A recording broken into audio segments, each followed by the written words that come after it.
All right. You know, you're a perfectionist. Want to make sure we have the right balance. A little bit of balance. Absolutely. It's a great thing. Absolutely. Especially when we're focusing on the well-being of our children in our city and of our families.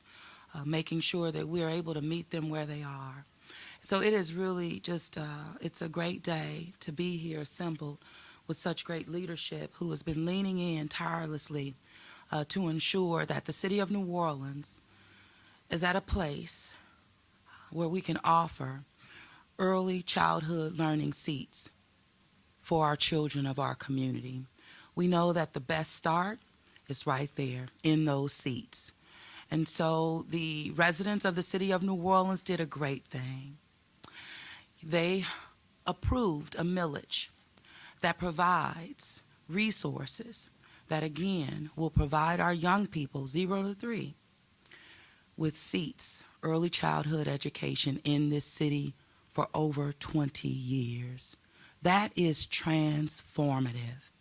And so, without a doubt, I know 20 years from now, our city will not only ensure that our people are truly educated, civically engaged, we take a bite out of poverty, and give real opportunity for families, for children to thrive. That is what this is all about. As the mayor of the city of New Orleans, early childhood education has really been a priority for me, even prior to being elected to anything other than a neighborhood leader right in Broadmoor. But then also moving on the city council, where we activated for the first time this city putting its own dollar into providing early childhood education, that only set the tone for us to propel it again to get that millage passed by our people. And here we are, and being able to offer even more with the leverage that we have the opportunity to leverage against the dollars coming from the state of Louisiana. But this is also in full complement with other measures that the city is taking relative to children and families in this city. This is really aligned with even the universal home visit program that the city is lifting up, to where every mother, after she gives birth to that baby and she gets home within that first week, that family will receive a visit from a healthcare professional right there in that home that will allow us the real opportunity to not only provide that mother with the tools and resources and support that she and others need within our household, but also other resources that that family may need as a unit. It's our way in, because we know that, again, we have to meet our people where they are. We know that it's not a cookie cutter approach.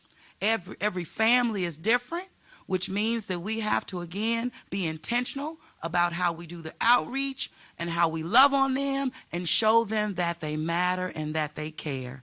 That's what this is about. So without further ado, I'm going to ask Dr.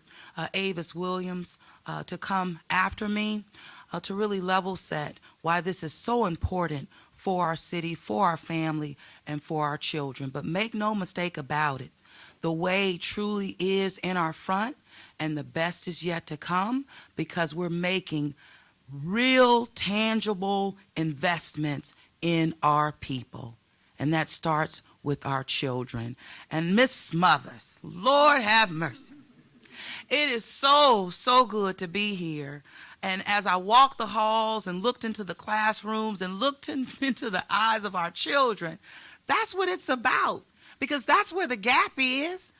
That's the gap, whether you have access or you do not. And as a mother who had the opportunity to pay for early childhood education, I know that it set my child apart.